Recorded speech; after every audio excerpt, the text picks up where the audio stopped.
Dr. Dingra, thank you so much for the warm introduction. Good evening, all.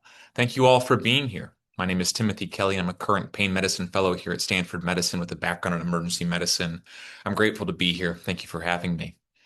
Tonight, we're going to talk about something that affects virtually everyone in this room, the biological connection between stress and pain, and what that means for the treatment of pain.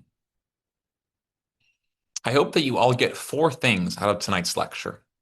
Number one, that you better understand what stress actually is. Two, that you understand that stress has an evolutionary basis. Three, that you reflect on how stress impacts our and your pain experience.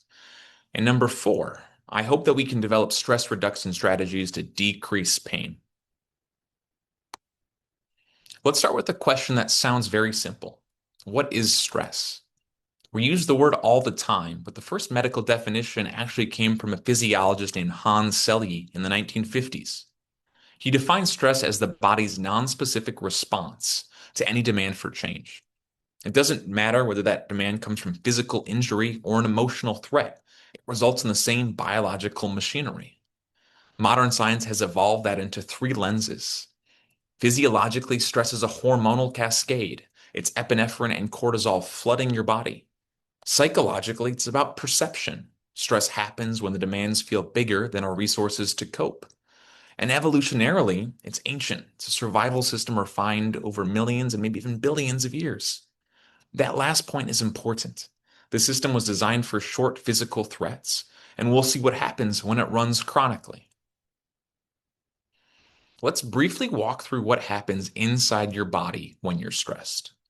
It starts with a perceived threat. Your brain's threat detection center, the amygdala, sends an alarm to the hypothalamus. The hypothalamus then releases a cascade of hormones that eventually tell the adrenal glands, which are on top of your kidneys, to release cortisol. Cortisol is the body's primary stress hormone. It raises blood sugar for quick energy. It shifts blood flow to the muscles, dials down digestion, and modulates the immune system. All of this is very useful in the short term. But here's what matters for chronic pain. When the cortisol stays elevated over time, it changes how sensitive the nervous system is to pain signals. The system becomes more reactive. A signal that might have been a 3 out of 10 now registers as a 7 out of 10. Now we're going to shift to pain itself. Pain is a survival signal that alerts us to dangers in our environment. Take, for example, a campfire. When you place your hand too close to a campfire, your nervous system creates a pain signal that your body then uses to remove your hand from the fire. Taking your hand away from the fire doesn't just reduce pain, it also reduces the possibility of your body experiencing further injury from a burn. What would happen if you couldn't experience pain, you might ask? We know that there are a rare group of genetic conditions in which certain individuals have a very challenging time experiencing pain of any sort. Perhaps unsurprisingly, this can lead to lots of injuries and accidents. Pain, in other words, is not the enemy, but it's a way for our body to send critical information that we can then respond to. Historically, our stress response and our pain system evolved together over millions of years to handle threats that were physical, brief, and resolvable. Our stress response is essential to handle the threats posed by predators or by storms, for instance. The system that tells your body danger and the system that creates the experience of pain are not separate. They are deeply intertwined because for most of our evolutionary history, physical danger and tissue damage went together. Modern life has broken that equation. The threats we face are chronic, they're psychological, and they very frequently have no resolution point. The alarm keeps ringing because there is no all clear sign. The result is that the same system built to help us survive has become a source of persistent suffering and pain for many, many people. Let's unpack this a little bit further. Acute and chronic stress are different, not just in how long they occur for, but also because acute and chronic stress have opposite effects on pain. As we've discussed, in acute stress, a threat appears, epinephrine surges within seconds, and your body mobilizes to respond to the threat. In that moment, pain is actually suppressed. This is called stress-induced analgesia. Think of someone in an accident who doesn't feel the injury until later. That's acute stress doing its job. Once a threat passes, the system resets. Chronic stress, though, is entirely different. The same alarm keeps ringing. Cortisol stays elevated for weeks or months. And now, instead of suppressing pain, the nervous system becomes more sensitive and more reactive. We call this stress-induced hyperalgesia, where the pain volume gets turned up. When we're talking about chronic pain, we're almost always dealing with chronic stress as a contributing factor. Not a short burst that helps, but a sustained state that makes pain worse in some way. Here's the crux of the problem for people living with chronic pain. Chronic pain is not just a continuation of an acutely painful condition. It's the fact that the metaphorical alarm continues to go off even in the absence of physical danger. In chronic pain, the nervous system itself has become changed by persistent painful or threatening input. The technical term is central sensitization.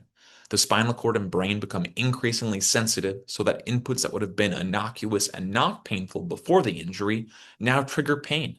The system isn't just being activated, it's been recalibrated in some way. Clinically, this explains things that are otherwise very challenging to explain.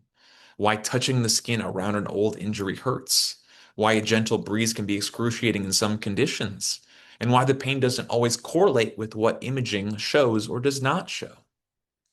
Treating chronic pain means working on the threshold, not just looking for a new fire to put out. So, where does that leave us? Everything we've covered so far, from the neurobiology of pain and stress to the evolutionary mismatch between our ancestral pain and stress pathways and modern life, has been describing why the system breaks down. I want to devote the rest of our discussion towards thinking instead about what we can each do to help reset the system. The good news is that we know that there are certain interventions that address how we think about pain, how we move in space and care for ourselves, and how we interact with others that can meaningfully interrupt the chronic pain stress cycle. Let's start by talking about the importance of understanding how we perceive and think about pain. If we believe that our pain means ongoing tissue damage, that movement is dangerous, that the body is broken, the brain correctly identifies that belief as a threat. As a result, our body activates the stress response, which, as we've already established, amplifies the pain signal. The belief and the pain reinforce each other. Pain neuroscience education interrupts this by changing the threat appraisal. When we understand that chronic pain is a sensitized alarm system, not evidence of an active injury, the perceived threat drops, and with it, so does the sensation of pain. One study showed that pain neuroscience education before spinal surgery had significantly better pain outcomes in the postoperative period. One of the ways that we're able to deliver and provide pain neuroscience education is through CBT, or cognitive behavioral therapy. CBT works by targeting catastrophizing, or a tendency to believe that this pain means something is terribly wrong and it will never improve. In addition, CBT also helps provide behavioral skills training like activity pacing and goal setting, relaxation training, and sleep skills.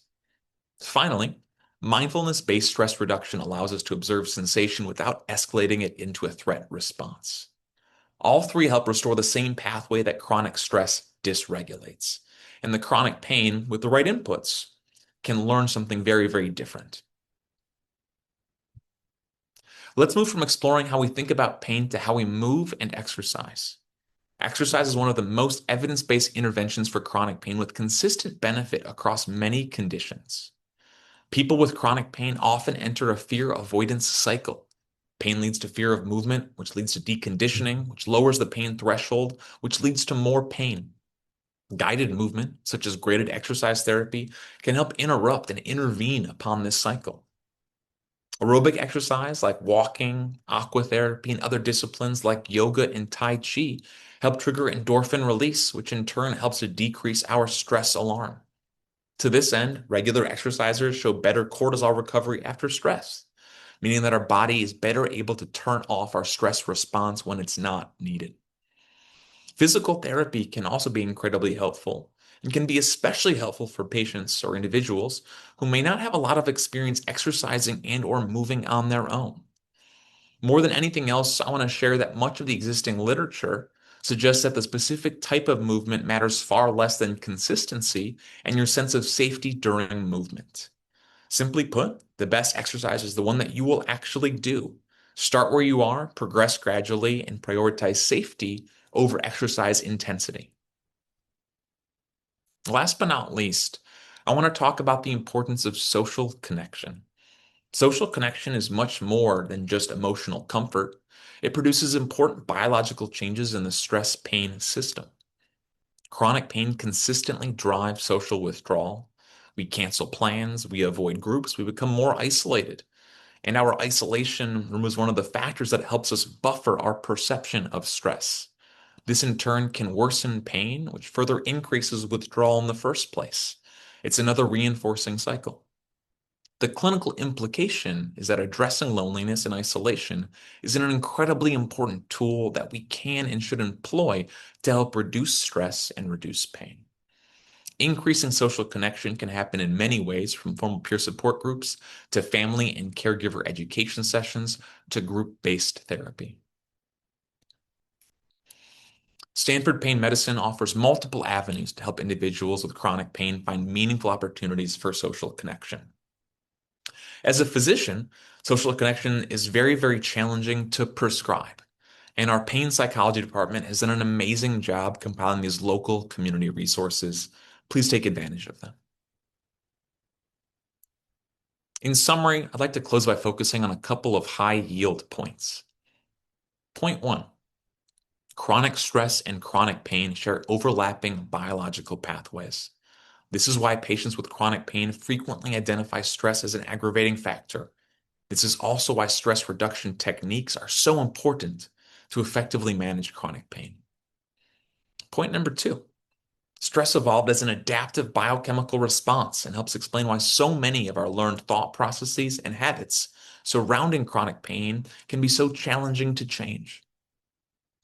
And finally, point number three, we can interrupt the cycle of chronic pain and chronic stress by being thoughtful about how we think about our pain, moving with intention, and cultivating sustaining social connections in our personal lives. These are my references. Thank you all once again for being here today and being so patient. We really appreciate it.